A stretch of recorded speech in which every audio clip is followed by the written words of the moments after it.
Hello, everybody, and welcome to this webinar on the European Accessibility Act being organized today by the European Disability Forum. I hope that everybody is well. I also hope that you can hear me clearly, despite some technical issues. And I thank you all very much for attending. So today we will talk about the national adoption process of the Act and how persons with disabilities can influence this process to make the Act even stronger in national laws. Before I introduce the content of our webinar and today's speaker or speakers, I would like to share with you some logistical information and housekeeping rules for how this webinar will work. So the first thing I want to tell you is that the link to access the real-time captioning is in the chat box. So the chat box should be located on the right of your computer screen. As some of you will have already noticed, we also have international sign language interpretation today. You can also find relevant materials for today, including all of today's slides, in the handout section of the platform. This is also located near to the chat box. I should also tell you that all participants have muted microphones and EDF is controlling permission to unmute. So if you're trying to unmute yourself to ask questions and you can't, don't worry, this is absolutely normal. In case you face any technical issues, you can write to our colleague Raquel through the chat box. The chat box is also located on the right of your screen. We would invite you to ask questions throughout the webinar. You can do this using the question box. What I would ask you especially is to make sure you indicate the speaker to whom you would like to ask your questions so that we can ensure that the right person is answering your inquiry. The webinar is being recorded and it will be made available on the EDF website in the coming weeks. We will also make available all of the material from today, such as the slides and any other important resources or links.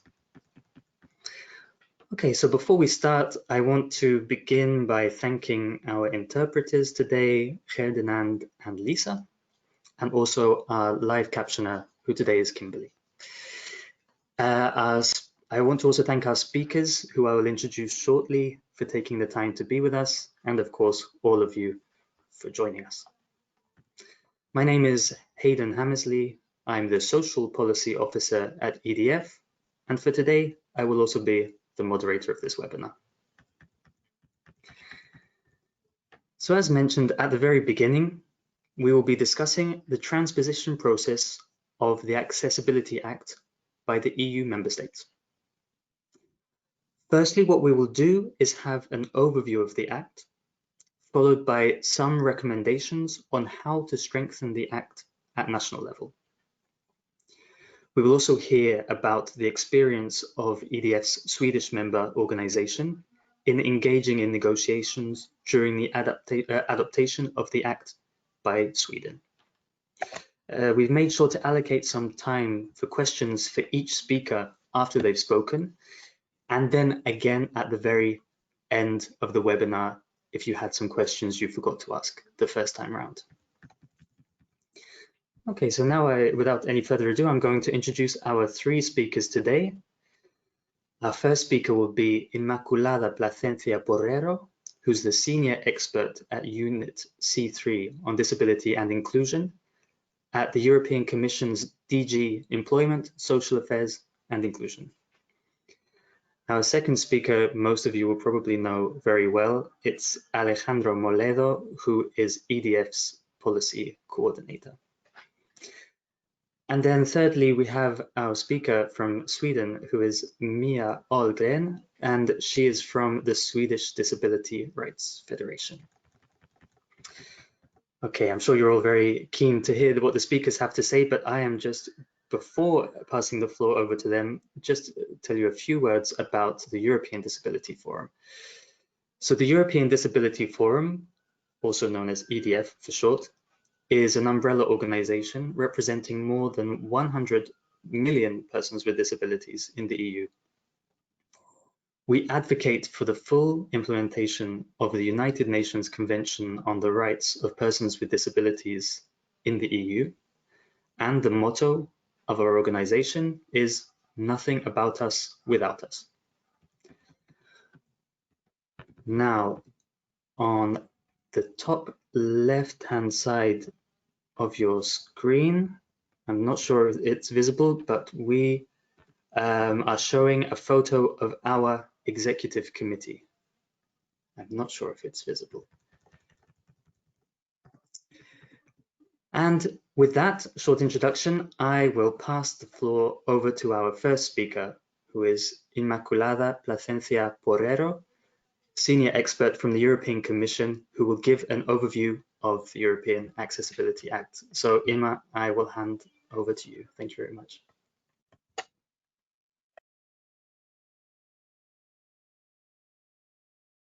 Hello, can you hear me?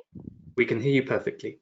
Yes, I don't see my slides on the screen. I clicked already on the show my screen, but they don't appear. Yes, we can see them, Imma. Just put the full screen mode, please. We can see them perfectly. You can see them perfectly. Well, now I can see your browser. You need to open exactly, so the full screen mode. Okay, I do it immediately. Okay, and thank you very much. Perfect. Okay, so let me start by thanking EDF for organizing this seminar on the European Accessibility Act to better understand what is the content of the Act in this critical moment where we are in the middle of the transposition process. It's very important that transposition happens correctly, and all stakeholders have an important role to play here. With my presentation, I'm going to try to give you a general overview of what the content of the Act is. I will try not to give any opinion. I know that this is coming later. The EDF speakers will provide the views of what is the views on the content of the Act. I will refrain for that. Not that I don't have my opinion, but it is not my role here. Well, for me, it's really a pleasure to be able to present it. That I has been many years working on this file. So I hope that by the end you will have a better understanding of what the content of the Act is. We started working on the Act in 2010 with the idea, a general idea to improve accessibility in the EU and to to see whether there was merit in adopting regulatory measures. The reason behind was that, well, there were different approaches on accessibility to the EU. There was the different scope of the different national legislations. Some legislation was at national or regional level, and the level of detail was very different. So it was difficult to address accessibility at European level without having a common understanding. Of course, this directive comes into an ecosystem of accessibility already, of accessibility legislation that existed already in the EU. There were some pieces in different areas, and what we try to do with the Act is craft a system that would complement, bring coherence, and complete certain elements that were not covered by legislation on accessibility at EU level until then. So what is the content of the Act? The Act contains two main legs. Very simple. On the first one, we have accessibility requirements for a number of products and services. I will explain in my presentation what are those requirements and how the directive puts obligations on the different actors there.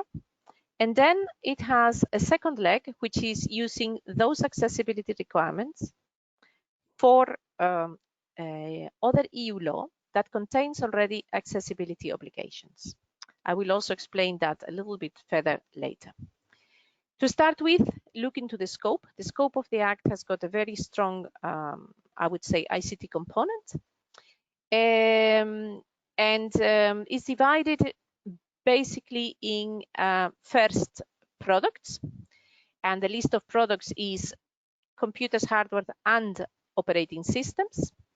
Self-service terminals, and under self-service terminals we have all payment terminals, and a number of self-service terminals that are dedicated to the provision of the services covered in the directive, and that is ATMs, ticketing machines, check-in machines, and some interactive self-service terminals that provide information. There is an exception when the machines are installed as an integrated part of the vehicles, in transport, then they would be excluded. Then we have consumer terminal equipment with interactive computer capability used for electronic communication services. Those are basically telephones, mobile phones, anything, terminals or equipment that allow you to have communication services, electronic communication services. And then consumer terminal equipment that allows you to access audiovisual media services. Here we talk about TVs and all other devices that are allowing you to connect the TV, set-top boxes, screens, and so forth. And finally, e-readers. In relation to services, we have got electronic communication services, except machine-to-machine services. And this was taken away from the Commission proposal during the negotiations. Then we have got access to audiovisual media services. This also was changed during the negotiations, because at the beginning the Commission proposal had audiovisual media services, but this is covered. It was decided to be put back into the Audiovisual Media Services Directive. So what we have here is the services providing access to the audiovisual media services and certain elements of transport. In relation to the four modes of transport, air, bus, rail, and waterborne passenger transport services, we have got there accessibility required for websites, mobile device-based services. By the way, mobile device-based services is any service that is provided in a mobile device, electronic tickets and ticketings, transport information, also real-time information, and the self-service terminals. There is a limitation for urban and suburban regional transport services, where only the self-service terminals are concerned. This is also introduced after the Commission proposal. Then we have got consumer banking services, e-books, and the dedicated software, and e-commerce services. The e-commerce services will be also explained a little bit later, all the services. So we have now dealt with two elements of the scope, products and services. Other elements is the answering emergency communication to 112. Here basically is that the those organizations that pick up the phone when you call 112 will have to answer also in an accessible way, following the same mode that is being received. Then we have got in the scope the built environment. It I put optional in the sense that it's up to the member states to decide whether they want to make the built environment where the services in the scope of the directive are provided accessible following the accessibility requirements of the Act. Then we have got in the scope what I call the second leg of the directive, which is the public procurement and other EU acts, like, for example, the structural funds. Here, in the public procurement, the directive of public procurement requires to basically buy accessible. It does not say what accessible is. The Act will say, it says what is accessible meant. For products and services in the scope on the Act, those accessibility requirements are compulsory. For others, the requirements of the Act provide presumption of compliance. In other words, if you buy, let me give you an example. If you buy a telephone as a public authority using public procurement, then the requirements of the Act are compulsory. But if you buy a printer, for example, well, if you use the requirements of the Act for the user interface of that printer, then you will be presumed to be accessible. Similarly, for structural funds, when EU money is spent to buy products and services, then the same applies about presumption of compliance. I will go now to the key provisions. And the first provision, which is common for products and for services, is that the accessibility obligations grant free movement of products and services that meets the accessibility requirements. In other words, they can be moved in the internal market without restrictions for accessibility, due to accessibility. Then the directive contains a number of specific obligations for manufacturers, authorized representatives, importers, and distributions. Remember, we are talking about products, and it is based in Decision 768/2008. You will let me explain that this is a decision that describes how product-related regulation in the internal market should be described or written. The directive follows the decision, but it has had some adaptations in relation to accessibility. For products, it also is required that once they comply with the accessibility requirements, the manufacturer can put the CE marking in accordance with Regulation 765/2008. But this regulation is now being updated, and of course, provisions of the new regulation apply. Then we have got, starting into the conformity and enforcement of the proposal. And the directive has a process. I will start later. I will tell you later more detail. But basically, we have self-declaration is the first point for the conformity assessment. So basically, economic operators have to declare that they conform with the directive. But then we have other elements in the directive that makes the enforcement stronger. Market surveillance, the directive requires the creation of a market surveillance authority addressing or the identification of a market surveillance authority to check compliance and check compliance with the safeguards that are put in the directive.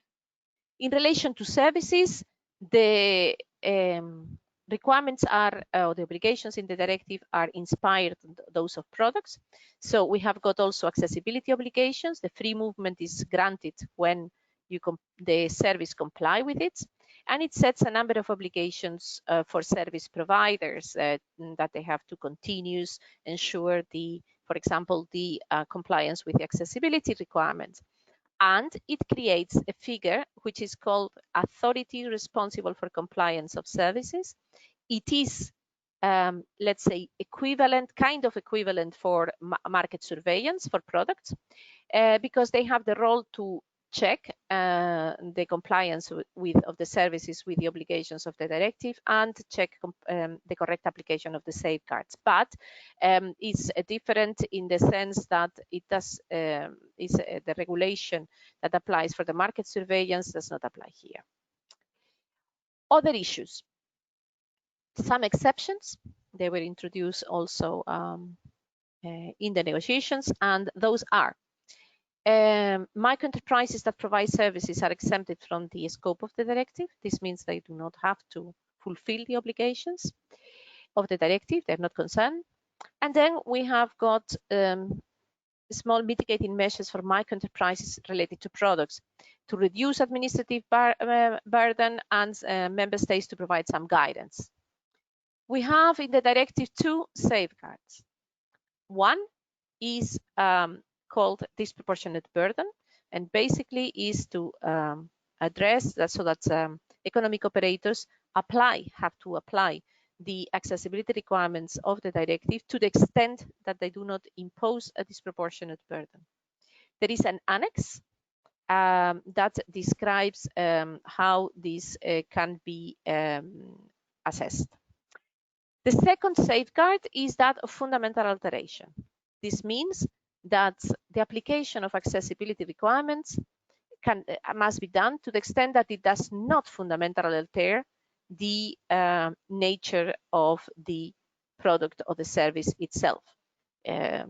One example would be, and I always give the same example, if you are a manufacturer of miniature phones, nobody can ask you to make a big phone with big buttons, yeah, or big screen. You will still be able to produce miniature phones. However, you would be able to comply with other accessibility requirements that make your miniature phone accessible. The directive allows to adopt standards and technical specifications to provide presumption of conformity.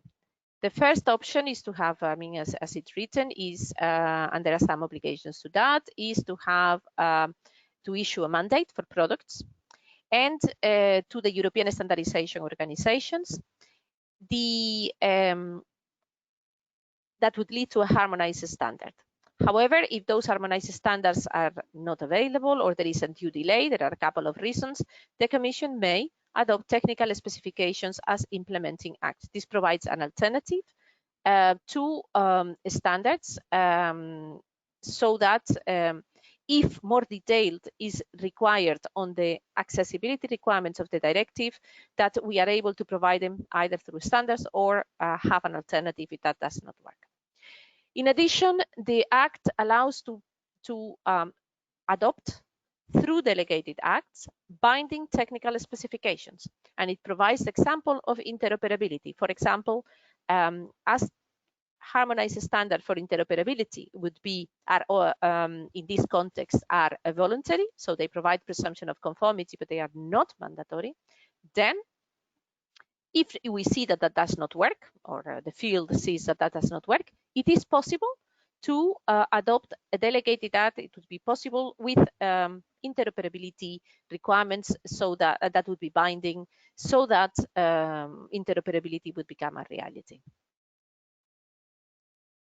The directive also allows the use of those harmonized standards and technical specifications in the context of other union acts, in procurement and, for example, in the structural funds. In this slide, I just tried to give you some of the work that we have been doing on standardization in the last years. This is just an illustration because these standards were done under other mandates, existing mandates 376, 554 in relation to ICT, accessibility in ICT. And in order to be able to use the standard that came out of that process, EN 301549, we need to have a new mandate and go through the harmonization process. As I said, we have the obligation to do that for products, not for services, and we're working on that. But of course, the Commission, we don't want to reinvent the wheel, in the sense that if elements of this standard and can be used, of course, we will try to do so. In the area of the built environment, we wrote many years ago the mandate for 20, and we are about to have a standard. There is a draft standard already, and it's going to go for a vote very soon. So probably before the end of the year, we will have the first ever European standard in the built environment that would be also useful for public procurement, but could be used in other contexts, of course. And finally, mandate 473, which contains two key elements. One is the developing a methodology so that the standardization organizations would include accessibility following design for all when they do standards in whatever area. There is a protocol to that, and it's important to use it. And then finally, to develop a standard that address the process, that provides the process that follows a design for all approach, so that the result would be accessible. In other words, it addresses how manufacturing or service delivery process what they need to do, how they can organize themselves, consult users, address training, and many other issues, so that their products, their services, their outcomes are accessible. That is EN 17161, and this, of course, this standard also can be used in public procurement. But as I said, this is just an illustration, because the Act, so that if you want to know more what is accessibility, because the Act does not yet has linked with this through a harmonization process. That's still to come. In the next slide, I have an article basically 28, which requires the creation of a working group that contains with participation of market surveillance authorities. These authorities responsible for compliance of services and relevant stakeholders. It identifies the representative of persons with disabilities organizations.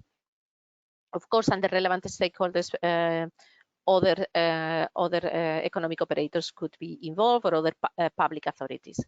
The task of this is to exchange information and best practice, cooperation on implementation to improve coherence and monitoring safeguards, and advise the Commission, particularly in the accessibility obligations, Article 4, and on the safeguards, which are in Article 14.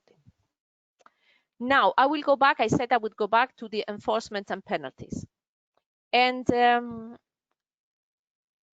as I said, the starting of the enforcement is the declaration of conformity by the economic operator, the self-declaration of conformity. This is the first point. But then there is an obligation of member states to ensure the means for compliance. And we also have got in the directive the obligation to market surveillance authorities and authorities that have to check compliance of services, the obligation also to check and to receive, address complaints that they receive, if they receive them.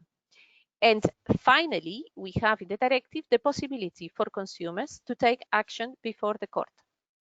This applies to everything except public procurement. This possibility of public procurement was also taken away from the Commission proposals. So consumers can go to court, but also, or take action before the court, but also public bodies or private associations that have a legitimate interest. The directive refers to penalties that have to be effective, proportionate, and dissuasive. Effective, and it refers also to effective remedial actions. This is very important, because the intention is not to sanction someone. The intention is to have, or the main intention, the main purpose should be always to make sure that compliance is there, and that if there is a problem of compliance with accessibility requirements, that those are remedied so that there is accessibility is a reality. Let me tell you also that in a recital, there is a reference to conciliation procedures, and that might be an interesting thing to look at. We have a number of annexes. I am not going to enter into the detail of all of them, but let me highlight that in Annex 1, we have all the accessibility requirements for products and for services. Some are for all products, some are for all services, some are specific for particular products or for particular services. There is also a section on functional performance criteria, and this I will try to say a few words afterwards. Then we have section 2, Annex 2, with examples. It contains 4 sections. Those examples are not compulsory. They're just illustrating. Neither are they meant to be exhaustive to fulfill the accessibility requirements. In other words, it's just to clarify, to provide some example information, but what is compulsory is the compliance with all the requirements, all the applicable requirements in Annex 1. Annex 3 is about the requirements of the built environment. 4 and 5 respectively contains, let's say, the process for conformity assessment of products and the information on services meeting accessibility requirement is kind of inspired in the conformity assessment, and they refer to the relevant documentation for this declaration. Annex 6 contains a way or indications of how to assess disproportionate burden. It is possible to further elaborate on those on the requirements of those annex, but in that annex. But at this moment, there is no action being taken in that direction. I will not repeat what I said about the accessibility requirements, but I will say a few words about the functional performance criteria, especially as this issue is different from the functional performance statements that are in the EN that we mentioned before. Remember, I'm going back, EN 301549. There are functional performance statements that relate to user needs. Here we have criteria that relate to characteristics and functions of the products or the services. This is the first important thing to say. And they can be used in two ways.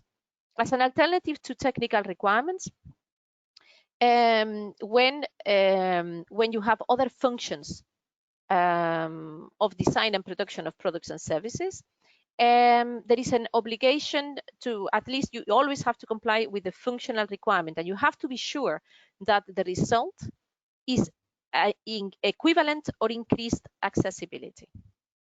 Yeah, it's meant to address situations in which, for example, a technical requirement, it was claimed sometimes it could stop innovation or be having some technical difficulties. Then, okay, it's possible to have in an accessibility functional requirement not to comply with a technical requirement, but the functional requirement remains. Let's not forget, and the functional performance criteria should lead to equivalent or increased level of accessibility. I say this because it should be not seen as a way of escaping the requirements, but in fact, I think it's pretty demanding because it concerns really all the functions, design and production of the products and the services.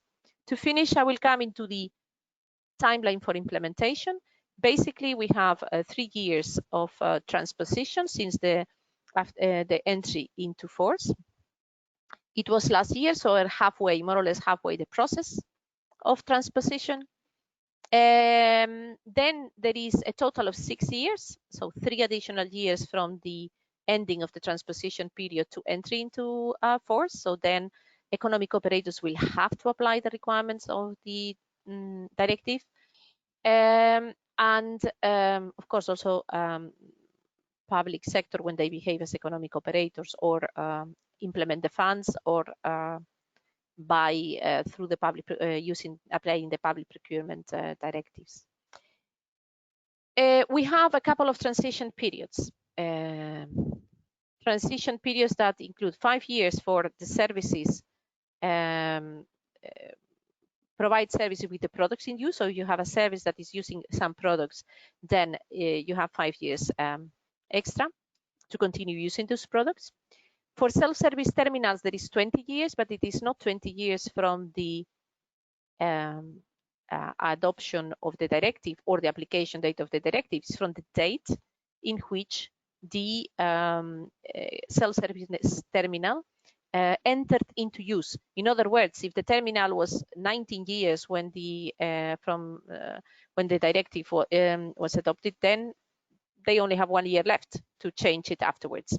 Of course, if all the self-service terminals were bought just the day before application, then of course the maximum of 20 years could apply. But let's be realistic, that will never be the case, I hope.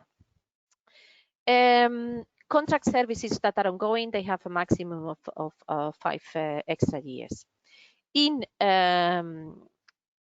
answering the emergency communications, the directive provides 2 years. There is a recital, but recitals are what recitals are, but the delay remains, or the extra period is 2 years. The fact that the technology needs to be manufactured is an explanation, but there is 2 years to fulfill this obligation. And then we have a report 5 years after. I mentioned at the very beginning that we had really developed a very complete ecosystem of ICT accessibility legislation in the EU. I mentioned some of the legal acts, but just to say that we have the Electronic Communication Code and the Audiovisual Media Service, that the Act is complementing and working very closely together. We have the Web Accessibility Directive that is addressing websites of public sector bodies and mobile apps. In there, we use the same requirements, the same accessibility requirements as the Accessibility Directive, but we address the private, basically the economic operators. And you can say that most private sectors, in the sense that e-commerce sectors providing e-commerce or websites providing e-commerce are in the scope of the directive. I mentioned already public procurement, the funds, trans-European networks, all these contain already some accessibility requirements. So this is what I wanted to present. I thank you for your attention. In the last slide, there is a listing of the different versions of the acts, from the Commission proposal to the Council and Parliament text, and some other, the final text of the directive, and some links to this other EU law. Thank you for your attention. Thank you very much, Emma, for this very complete and detailed overview of the Accessibility Act. So we've been asking the participants to send in their questions. If you haven't yet had the chance to send your question for Inma Placencia, you can still do so, and we will ask more questions at the end of the webinar. But for now, we already have some questions for you, Inma, if you would agree to answer them now. Some of them are short and more technical, and some of them are a bit longer. So the first question that we have for you is simply, is public transport itself not covered? Public transport, all kinds of transport is covered as long as it is considered a service. What is covered are certain elements of the transport, because the Act complements other existing EU legislation on passenger rights that contains, for example, some obligations already. It complements in the area of rail, the technical specifications for interoperability of rail, and what it does not cover is the vehicles, and for several reasons. Rail is covered by the TSIs. The airplanes, there is no EU legislation as far as I mean, when the directive was adopted, I don't think it's now, on the accessibility of airplanes. Let's not forget that, and sorry to extend myself a little bit in the answer, that this directive is about, has a legal base on internal market. So the first thing we needed to do in order to determine the scope is to identify that there is divergent legislation in Europe that creates barriers in the internal market. There is no legislation, other legislation at national level regulating airplanes. That's why vehicles are not there. There is an international agreement containing some accessibility requirements for ships and vessels, and yeah, for bus, there is already a European legislation that on passengers with more than 8 places, I think it's called. I could give you the number if you want, regulating the accessibility of buses, of vehicles. Yeah, thank you. Very good. I hope that answered your question to whoever sent that in. Maybe we'll ask one more question before we hand over to the next speaker. So we have another question for you, Emma, which is asking, could Inmaculada tell us more about the working group to be set up by the Commission? When would this be, and when should a DPO come forward to express interest to participate?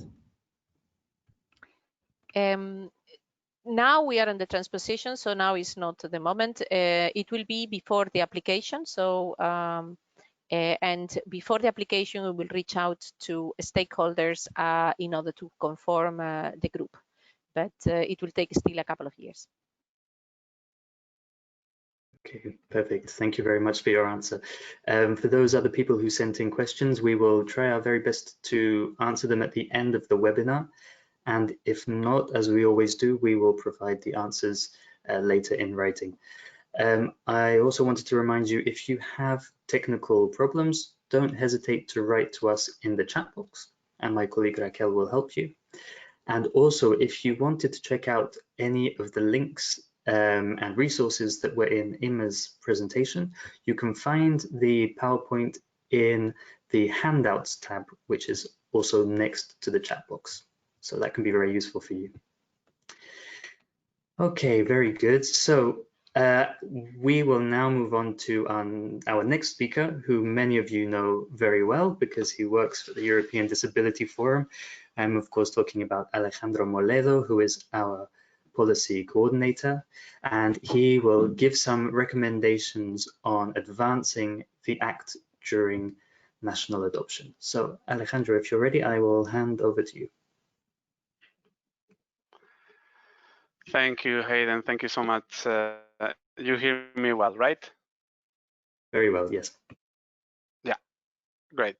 Okay, so let me just get my slides on. Okay, I will connect my webcam during the questions period. So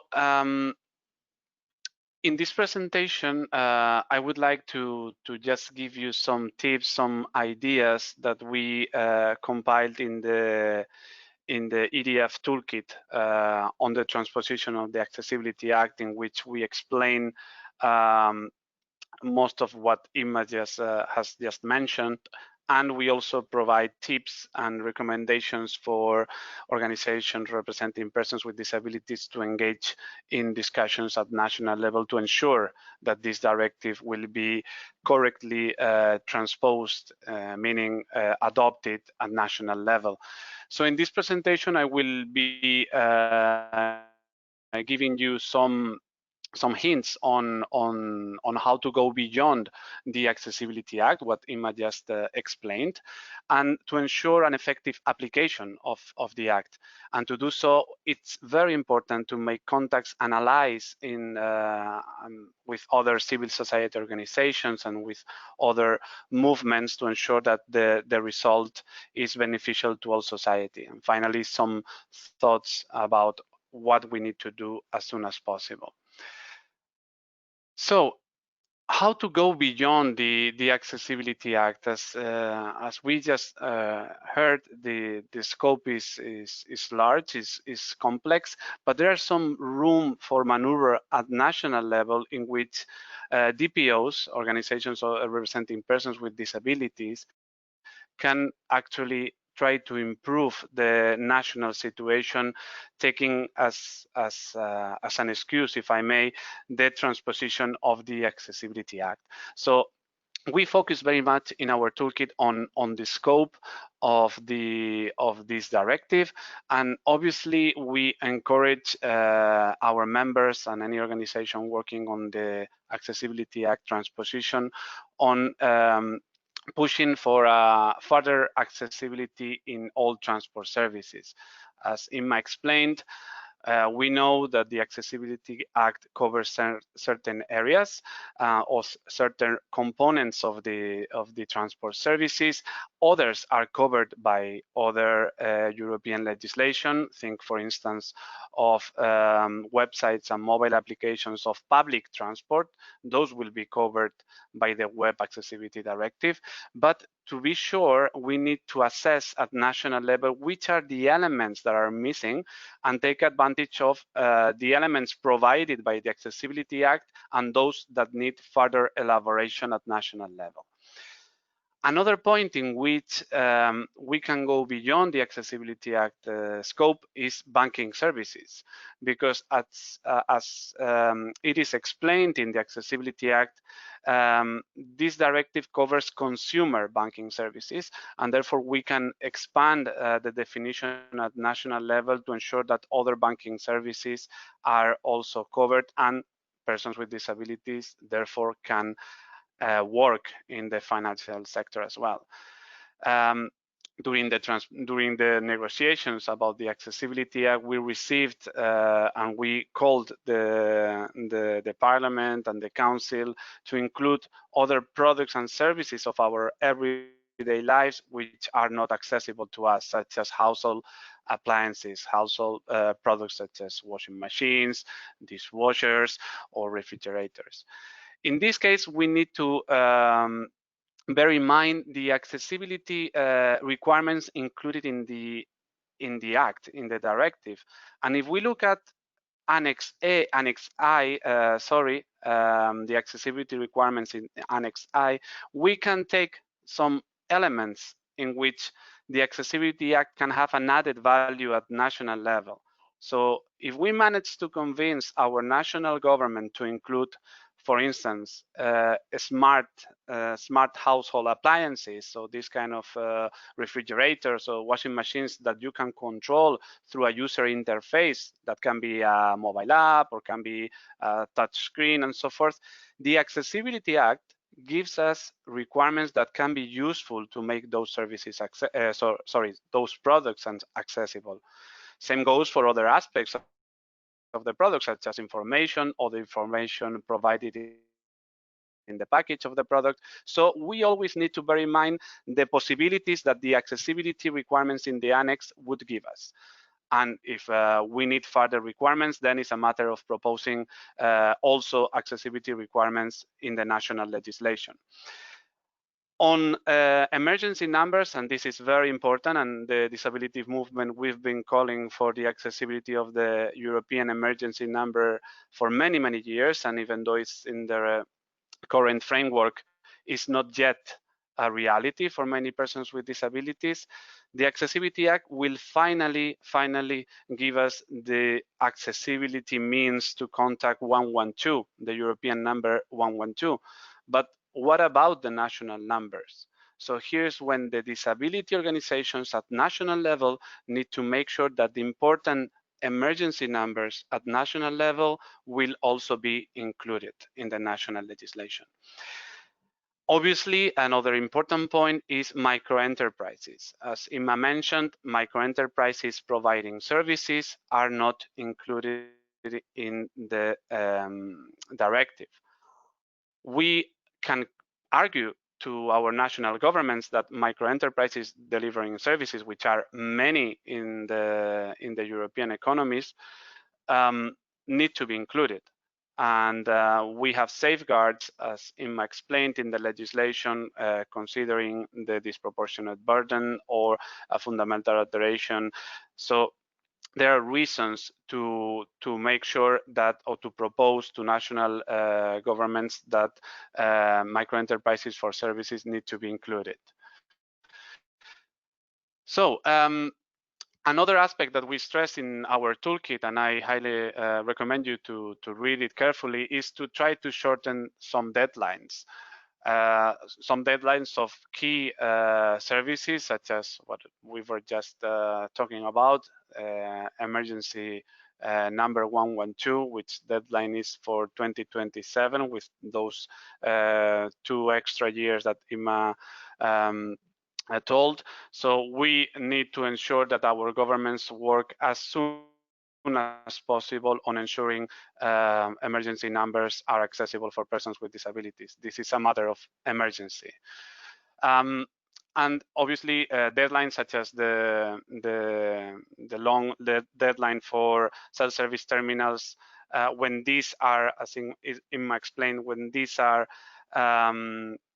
when they enter into use, not into force of the directive, but when these terminals were first put on the market, we also must encourage national governments to renew key self-service terminals, particularly those related to public services.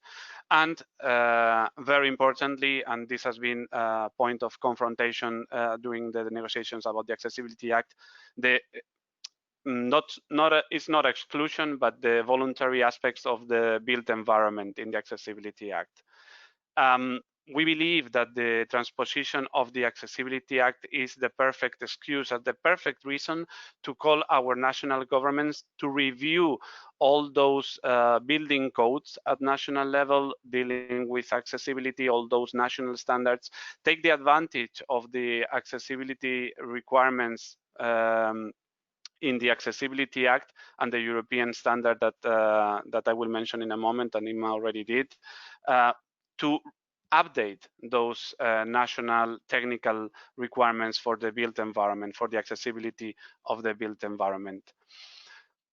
And on this point, sorry, I would just like to stress that the impossibility of including the built environment was mainly due to the rejection by our national governments in the council. So it was basically the council who rejected the inclusion of the built environment in the Accessibility Act. I had to say that because we suffered a lot with this provision.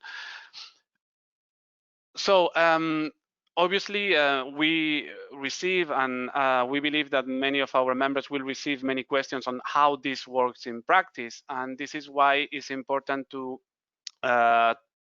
draw their attention to the existing standards that Ima already mentioned. The accessibility, the standard on accessible technologies, EN 301549, the last version, the version 3.1, which is the most updated one. We hope to have the European standard on accessibility for the built environment soon. That can again be a way to ensure that the national standards and technical specifications for buildings are up to date and they are comprehensively including accessibility requirements. And then the European standard on accessibility following a design for all, which is very useful for any organization, so for any company or even a public authority or NGO, to ensure that their processes internally will result in greater accessibility for everybody and will therefore extend the range of users that they can address. And there are other standards more specifically for other products that are already available out there. This is the case for ebooks, for example. The industry standard for ebooks, which is called EPUB 3, already includes accessibility requirements on it. So there is no need to reinvent the wheel, and we can refer to this. So while we wait for the standards to demonstrate compliance with the Accessibility Act, we can already reference these existing standards. And something that we stress every time we talk about standardization is that we need more organizations of persons with disabilities involved in standardization, which unfortunately is very much led by industry, and therefore we need to be more and we need to be strong in ensuring that those standards that will demonstrate compliance with the legislation will be actually ambitious and fulfilling really the requirements which are mandatory of the directive. Quickly, as I mentioned at the beginning, it's very important to build alliances with other civil society organizations and obviously with the government to ensure an ambitious transposition of the Accessibility Act.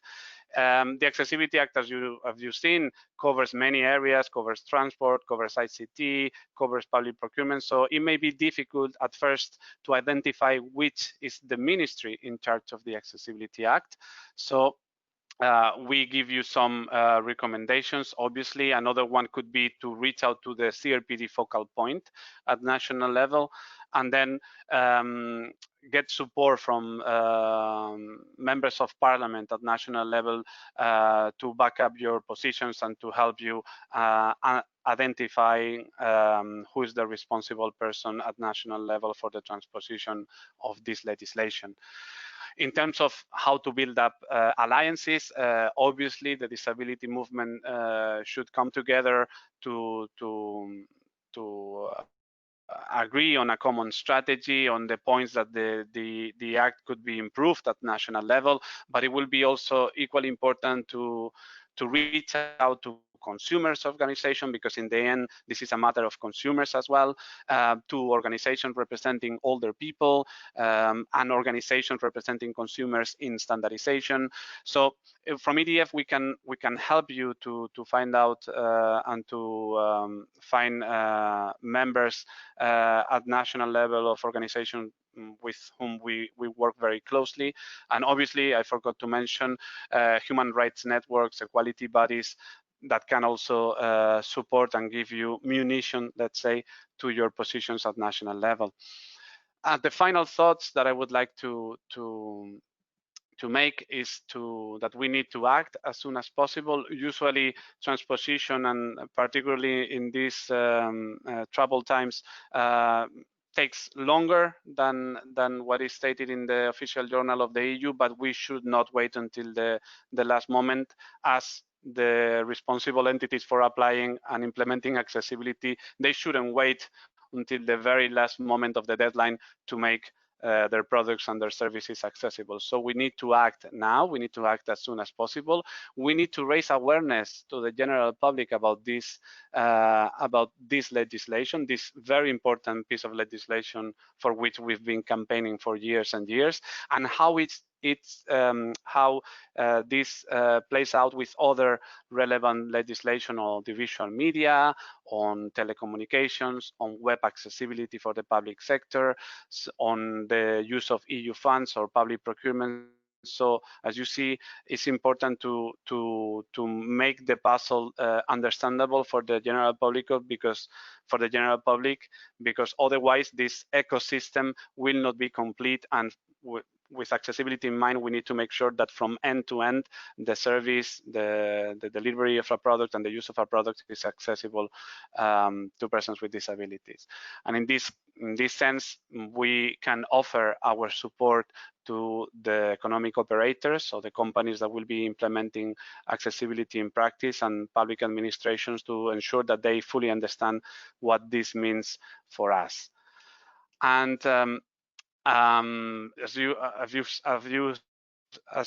have heard, all the links will be available on the handout of this presentation, and you'll have the links to all the toolkits and webinars that we are preparing at EDF for you. So don't hesitate to check out this and let us know if there is any doubt. Thank you very much. Back to you, Haydn. Thank you very much, Alejandro. But I'm not going to let you leave just yet, because we have some questions that have come in for you. So I'm going to ask you to stick around for a few more minutes. Camera then. Brilliant. Okay, so we have two questions. The first question is, do we already have some examples where member states aim to go beyond the scope of the Act? If we do have examples. Indeed. Haydn? No, yes. We don't have much news on countries aiming at going beyond the accessibility, but again, we haven't heard that many countries are advancing on transposition. Maybe Emma can give us more information about this. Emma, do you mind if we hand over to you on this? Maybe you have some information on this, or maybe indeed you don't. We do have some information, but now no member state has yet finished the transposition period, so it's not possible to say whether they have extended the scope of the Act, if that is what you are asking. I cannot enter into the detail on the state of the transposition in the different member states. It's very diverse. Some of them are already writing legislation. Some of them are thinking how to organize themselves, the type of legislation, but some of them are pretty much advanced, but I cannot disclose at this moment that type of information. I'm sorry. I hope you understand. That's understandable. This is why we need to act. This is why we need to act as soon as possible. Well, indeed, I think it's good. It's important that the same that we at the European level have had good contacts with DPOs in order to discuss the content of the Act. It's good to do that at national level, of course, and to establish a good dialogue on the implementation of the Act. And we will continue doing so for the working group on the directive and the standards. Thank you very much, Emma. Alejandro, another question for you. Could you provide an example of what it would mean for household products to be accessible? Which ones are not accessible now? How can the European Accessibility Act help? So, I mean, this is a very big question. Maybe you have a few words to say on this? Yeah, well, and it's a complex question because it really depends on what household appliance we are talking about. And we've seen that there are now and then some products which are improving in terms of accessibility for persons with disabilities, but the examples of inaccessible household appliances are in almost every kitchen. From microwaves to washing machines. I myself, with low vision, find very difficult sometimes to operate some of these appliances. So the Accessibility Act can provide, as I mentioned before, some accessibility requirements that can be useful to make these products more accessible. For example, in Annex I of the Accessibility Act, you have, as Inma mentioned, some requirements, some general requirements for all products, in which, for example, gives you how to requirements on how to make the information about the instructions of the product accessible, the information on the package. And then if we think of these new household appliances in which we have touch screens, in which we have the possibility to control them through a website or through an app, making that website or that app accessible would be much easier. There will be obviously other accessibility requirements that can be useful for the machine itself. So how to make perceivable a button on a machine. So it needs to be tactile, for example. It needs to be with a sufficient font size in order for people with low vision to be able to read it properly. It needs to be easy to understand. So all of this needs to be reviewed, obviously, and need to be addressed for each specific product. But I believe that the Act gives us material to work on ensuring the accessibility of these household appliances to a certain extent, obviously. Okay, thank you for those clarifications. Actually, before letting you go, we just received one more question. So it could be either to you or to Inma, but since I have you with me now, I will ask you. It says, is a book in PDF considered to be an ebook according to the European Accessibility Act? That's a good question. Well, I'm assuming that the book in PDF is an accessible PDF because sometimes it's very difficult to find a really accessible PDF document.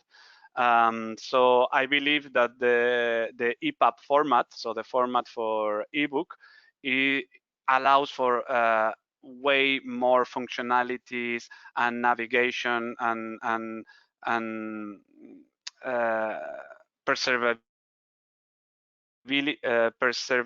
of the book itself, because you can enlarge the font, you can even change the font, you can enlarge or adapt to your needs the space between lines.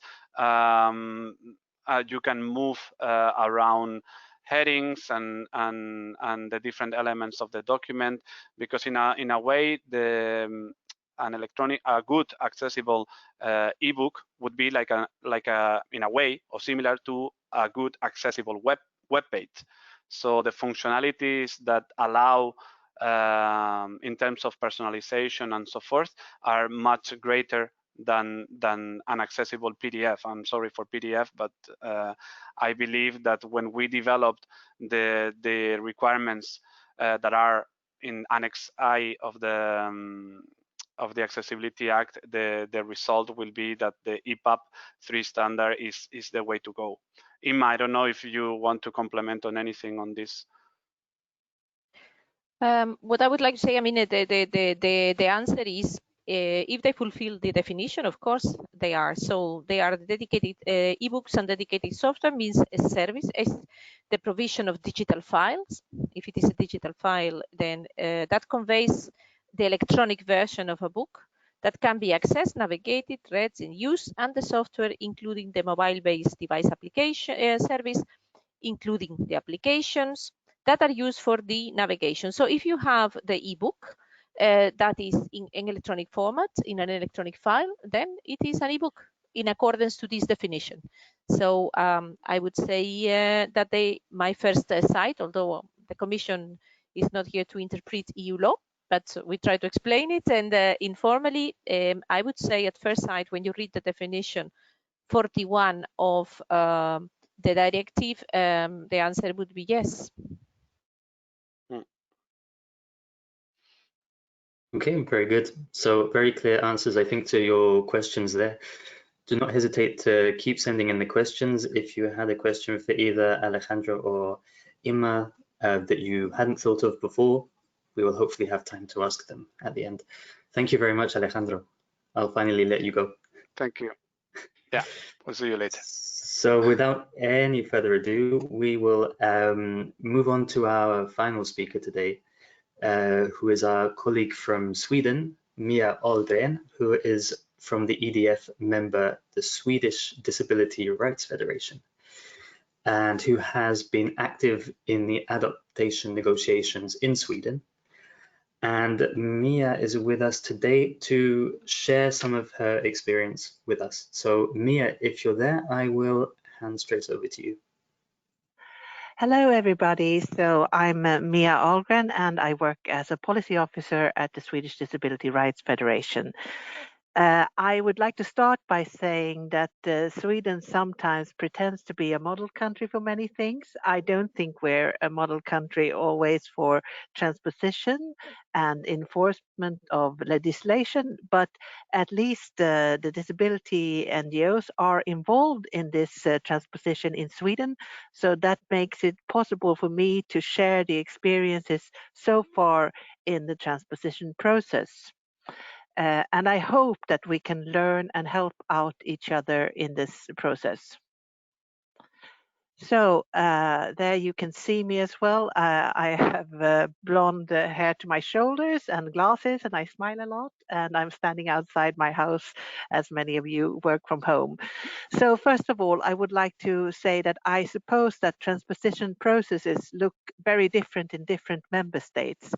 In Sweden, I will take two examples of how it can work. So the Web Accessibility Directive, the transposition was prepared by a policy legal officer within the Ministry of Finance. The European Accessibility Act, the government has appointed a committee. In fact, it's under the responsibility of the Ministry of Social Affairs in April this year. So there is a rapporteur and there are 3 secretaries. And this committee is supposed to have a ready proposal in the end of May next year. And then that goes out for consultation and they prepare a bill and it has to go through parliament, etc. So in Sweden, when there is a committee like this, it's very normal for a legal process. The government decides kind of terms of reference for the committee and instructions on the scope and what issues they want to be addressed. And that is already done in April. So I have put a link to the full text in Swedish. You can use Google Translate if you like to see what that could look like. So in that way, it's been restricted in a way what can be done very early. In this committee, there are also experts from different ministries. We have the Ministry of Finance, Infrastructure. Oh, sorry, now something happened. I lost my screen. There it is. And Culture and Social Affairs. And then there are experts from public agencies. There are 5 different public agencies. There are 3 industry experts, and then there's only 1 from civil society, and that's me. So no consumer organization and so on. The work plan of the committee, I would just like to give you a hint of how this has been put up in Sweden. In June, there was a first meeting with experts. In September, there have been meetings with telecom, e-books and transport. And we actually had a meeting this morning on banks, so this is not really exactly right. And tomorrow there will be a workshop on e-commerce. There has not yet been decided on how to deal with audiovisual media services, but I'm sure they will come back on that issue as well. Then there will be a meeting on legislative choices. how to divide this, as there are many different sectors of the industry. Is it going to be different legislation or regulations for the different sectors, or are they going to put everything into one legal act?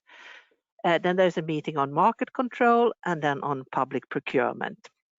But the important message from the Secretariat that is being repeated all the time: we need your input before Christmas, because now is the time to give your input, and there is an email address where everybody can put input to the legislation. Then in the spring they will prepare, impact assessment and so on to prepare the proposal.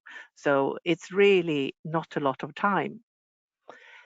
I will now share some of the discussions that are going on. There's a big discussion on what kind of directive this is, and is it presented as a full harmonization directive? And in a way, we hear that no changes can be done from the directive, but it's still a little bit unclear what the member state can or cannot do. So if we go into these different sectors, transport, for example, we've heard Alejandro explain some of the issues there. The transport sector has a lot of fragmented responsibilities. So of course, it's very important that you can travel from one place to another, whether you come from a region or coming into a town. But that is not quite clear exactly how Sweden will treat this. E-books was up very early here in the discussion as well. The e-book industry say that there are different intellectual property rights for different formats. So they say that EPUB 2 is actually the standard at the moment. Some use EPUB 3, but in the rights, when they negotiate the rights, they say that EPUB 3 is called an enhanced ebook. So there's discussion, is this included or not? And what about audiobooks? That is very big in Sweden. And what about digital learning material that is provided like a streaming service, not a book as such? So this is a discussion that is going on. When it comes to ICT and telecom, there's a lot of discussion about what is not included. What about different kind of softwares, routers, etc. And bank services, we have heard that the legislation looks different in Finland, for example, but then from Sweden. So what about services for companies and employees, etc.? And then there's a discussion, is this a product or a service? And then, of course, there are different obligations that Ima explained about. The legislative choices here, there's a lot of discussion. How is this going to work? The industry will need support and they will need monitoring. Is this going to be within the same agency, or is it going to be integrated in one place? What about market control and complaints? Are they going to be sectorial for each branch of the industry, or one-stop shop? The consumer right to go to court that Ima mentioned in Article 29, there is a mentioning of to go to court or to an administrative body, and that is also another question. And then is there going to be a soft way of getting the industry to adapt to these rules, or are you going to use the sanctions? And I think Ima answered that a little bit. And then there's discussion, what about jurisdiction outside Europe? So these are just some examples of what is up for discussion at the moment. So now I hope I will not repeat a lot of the things that Alejandro mentioned, but I would like to say that, of course, now that this legislation comes to these different industries, there are a lot of stakeholders that haven't worked at all with accessibility. So the awareness is very, very low. And of course, when something is not known, there is also a lot of fear that it will be an enormous burden. So my advice, just as Alejandro said, start early and involve accessibility experts. I think also try to find people from the industry that know some things and that are already understanding accessibility apart from consumer organizations and others. I also think that it's very good that the European Disability Forum is very open with the toolkit and this webinar, because I think it's very important to reach out to all of those stakeholders that will be involved in implementing this directive. So try to make open webinars and cooperate so that you can address the issues of lack of transparency and fragmentation of responsibilities. It might not always be the case that you want to be not transparent. I think everybody wants to be that, but maybe also because of Corona, you have to do meetings, small meetings, so that everybody gets heard. But try to let it out there so more people get to know and learn about this directive. I also think that often in many countries there is a focus on costs for industry. I think it's very important to supply information on studies on benefits. And for example, if I hear industry say it will cost 50 to 230 million Swedish krona, is a lot of money anyway, to implement this directive. With new technology, etc., then what about the technology that we already are planning to change within all these years? This is not just an extra cost, it's something you can integrate in things that you've already planned. But I really think it's important to find the benefits also when there are national impact assessments. And what we used in Sweden to get into the committee is the right to meaningful and effective active involvement in the UNCRPD Article 4.3. And we will actually have a reference group with more members from the DPOs. And I think that is very helpful. We'll have a meeting in October now.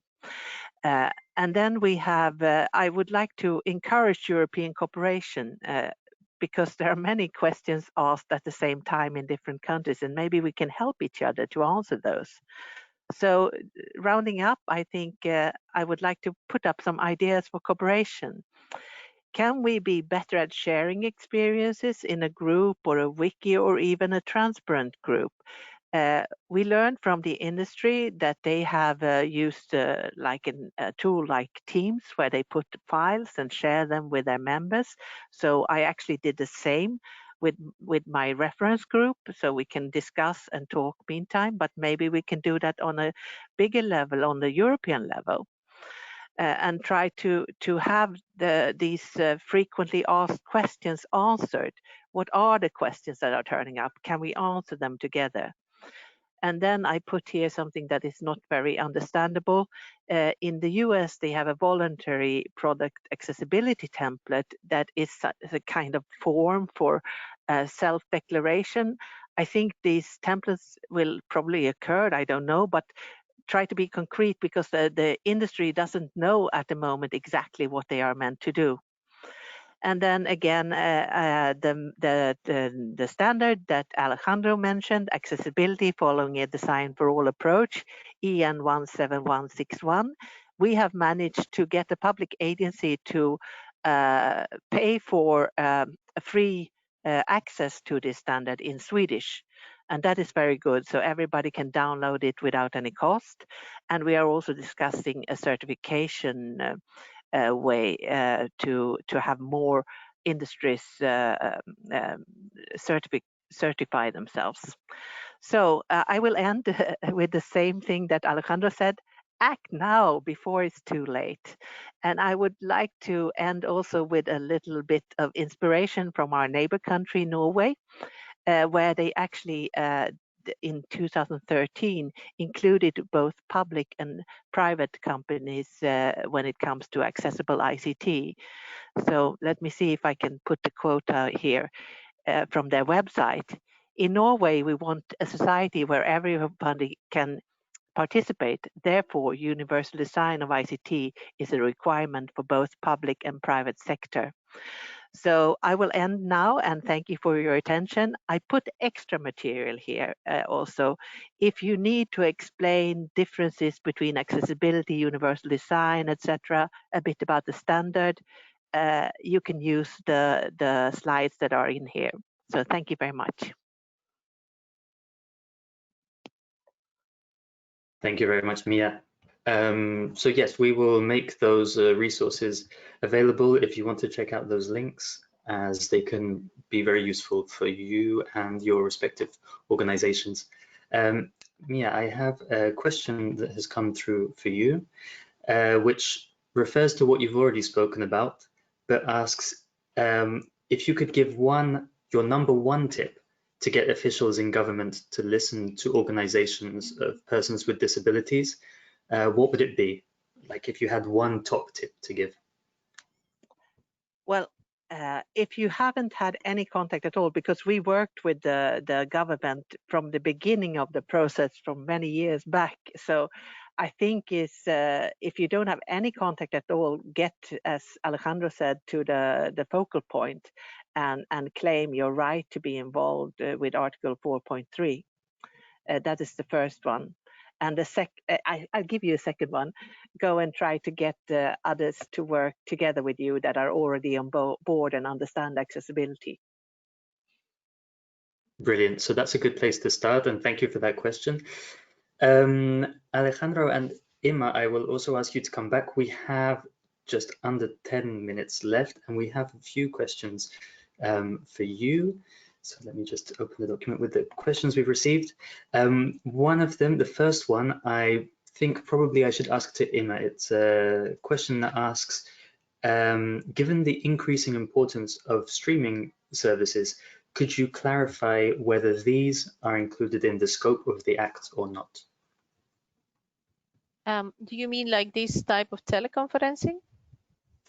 My understanding is the streaming services, so maybe for watching television, things like okay, so when it comes to content, that would be covered by the Audiovisual Media Service Directive. When it comes to the services that provide access to that content, that would be covered by the Accessibility Act. Then we need to be more precise in that specific question, because you can have, if you're referring to, for example, platforms in which private audiovisual media service material is shared, those would not be covered. So I cannot give you an answer yes or no without having going into the details. Thank you very much. And to the person who asked that question, I hope I interpreted it correctly. So please let me know if it wasn't the way you intended it. Alejandro wants to say something. Oh, go ahead, Alejandro, please. Thank you. If I may, just to add on what Emma said, if we talk about video streaming, so video on demand services such as Netflix or HBO, as Emma mentioned, these are the service itself, so the website, the app that we use to watch the content is covered by the Accessibility Act, but the content is covered by the Audiovisual Media Service Directive. And what I wanted to add is just I take the advantage of this question to refer to our webinar and our toolkit about the Audiovisual Media Service Directive, because something very important that we stress in those materials is to adopt at national level quantitative and qualitative target for audiovisual content. The Accessibility Act can be, again, an opportunity to adopt at national level accessibility requirements when it comes to audio description or sign language interpretation or subtitles for the deaf and hard of hearing.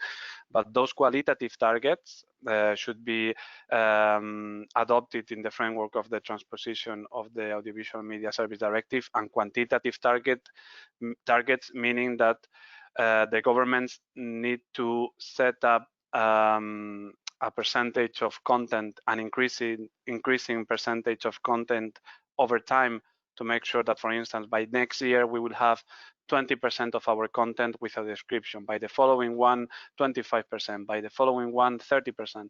So we need to work out with these two legislations at national level to cover, again, from end to end the service itself, in this case video streaming services. Thanks, Alejandro, for the clarifications. The next question, actually, Alejandro, I will ask to you, but any of the panelists can feel free to come in. We received a question asking, how do you see the link between the European Accessibility Act and the Web Accessibility Directive? Is there a complementarity between them? Yes, it is. Well, whereas the Web Accessibility Directive covers public sector bodies, so mainly the public sector, local, regional, national public administrations and public services online, the Accessibility Act covers web accessibility as well in other services. Most of the services that we've seen in the Accessibility Act, so transport services, electronic communications, and very importantly, e-commerce, because with e-commerce, we will cover many websites and mobile applications. I would say almost all of them, because all of them, they try to sell you something, so they will qualify as e-commerce. And the way in which the Accessibility Act and the Web Accessibility Directive are aligned is by the accessibility requirements, which are the same. A website or a mobile app must be understandable, perceivable, operable, and robust, which are the 4 principles of web accessibility. But in the end, what matters is that the standard that we use to prove compliance both with the Accessibility Act and the Web Accessibility Directive will be aligned, will be the same. So this is how these are connected. I don't know if Inma wants to add anything on it. Yes, I would like to add one thing, and that is that while the Web Accessibility Directive imposes the obligation to public sector bodies and defines what are public sector bodies, the European Accessibility Act puts the obligations on the economic operators, whether they are public or private. If they deliver a particular service in the scope of the directive, they have to comply with the obligations of the directive, meaning that not only do they have to comply with the accessibility requirements, but other provisions for conformity assessment, market surveillance, and enforcement also would apply.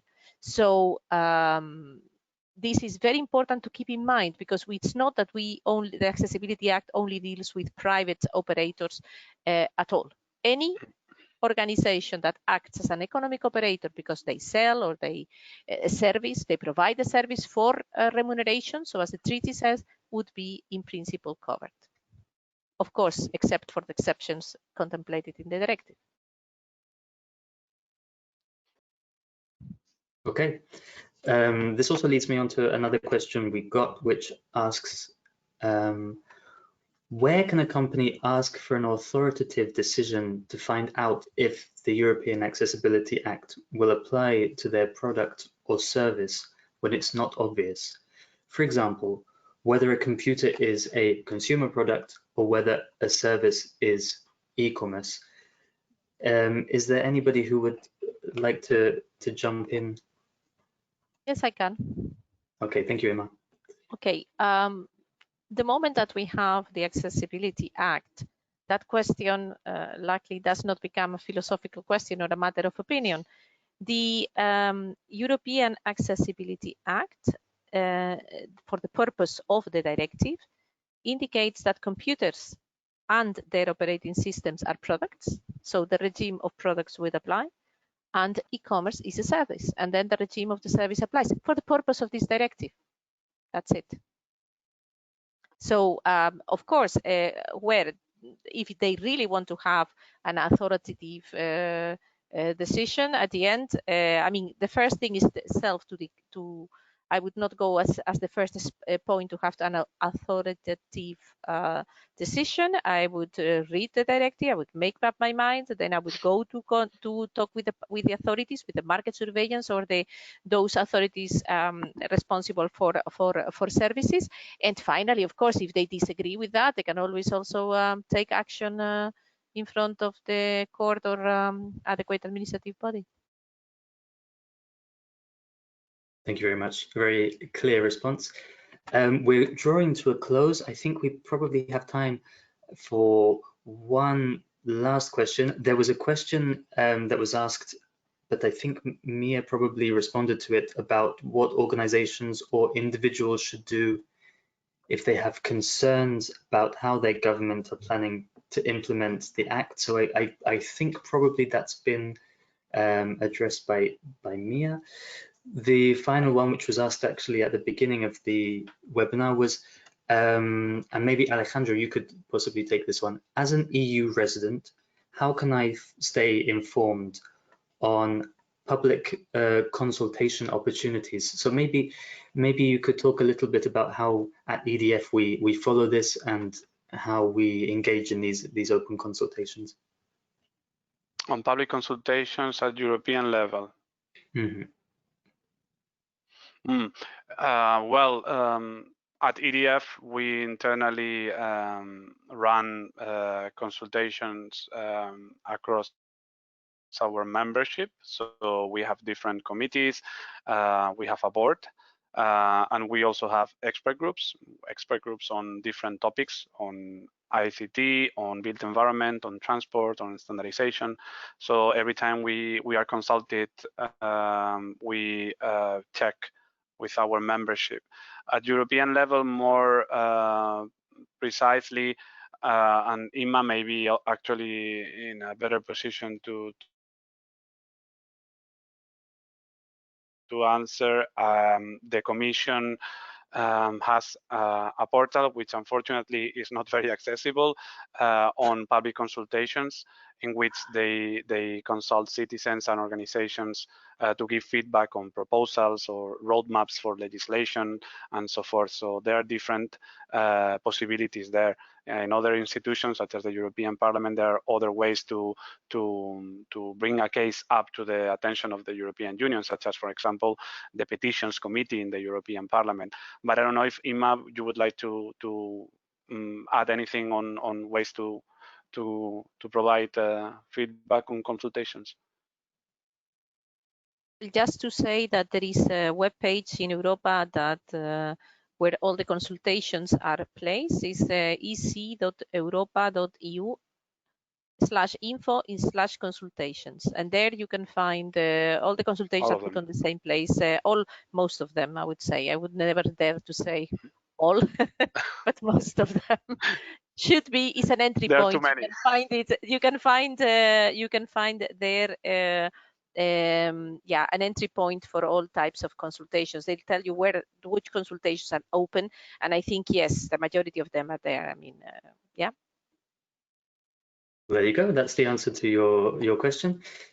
And unfortunately, our time is up. So to conclude, I would simply like to thank all of you today who are attending. We hope that you found today's webinar useful. Please don't hesitate to contact us directly if you have any further questions. Maybe you've thought of some just now, just send them in to us, it's not a problem. Of course, I want to thank our speakers, so Inma, Alejandro, and Mia. I would like to thank our interpreters again, Ferdinand and Lisa, our captioner, Kimberly, and also to thank the colleagues who have been working very hard behind the scenes to make this possible, Raquel, Karine, and Meher. So I'd like to thank you all for your support, and I hope you have a very nice afternoon. Thank you very much for joining. Goodbye. Thank you. Thank you. Bye-bye.